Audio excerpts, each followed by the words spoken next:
Charlie's overarching passion was his Christianity and his devotion to his God. He believed what St. Francis taught us almost 1,000 years ago, that we should strive to live our lives in perfect imitation of Christ. That we should turn every day and every moment and every interaction into a prayer.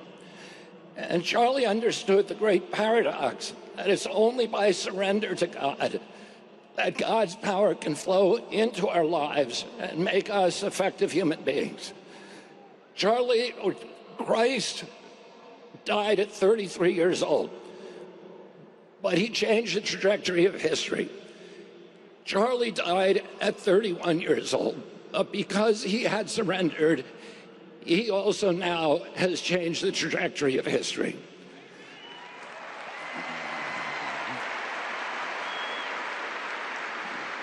Charlie's other passion was free speech.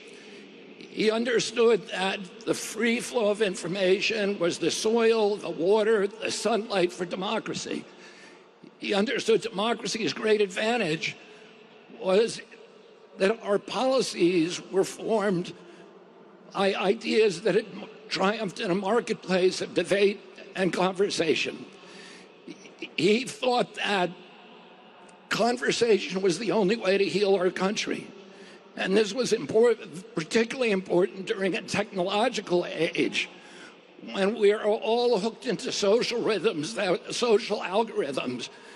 that are hacked into the reptilian cores of our brain and amplify our impulses for tribalism and for division. He felt that the only way to overcome that biological impulse was with a spiritual fire and with developing community, and the only way to develop community was through conversation. And so he always gave the biggest microphone to the people who were most passionately aligned against him, because he believed that we need to talk to each other and that we needed to be able to say what we mean without saying it mean. A few years ago, my brother David died, and I asked my mother, does the hole that they leave in you when they die, does it ever get any smaller? And she said to me, it never gets any smaller. But our job is to grow ourselves bigger around the hole.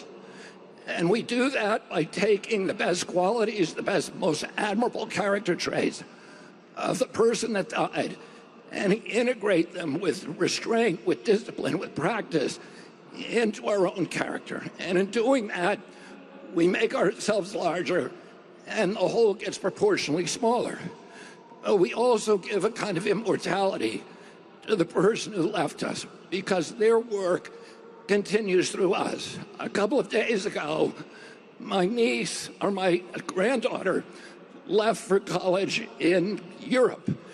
Her mother noticed that she packed a Bible. When her mother asked her why she made that choice, she said, I want to live more like Charlie. And it's...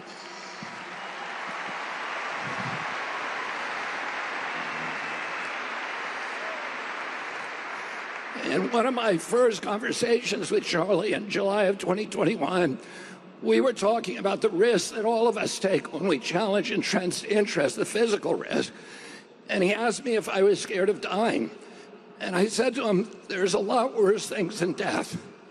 And one of those things is if we lost our constitutional rights in this country and that our children were raised as slaves. And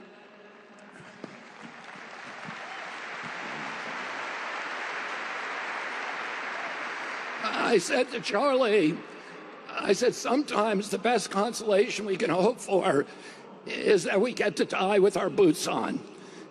Well, Charlie died with his boots on, and he died to make sure that we didn't have to undergo those fates that are worse than death.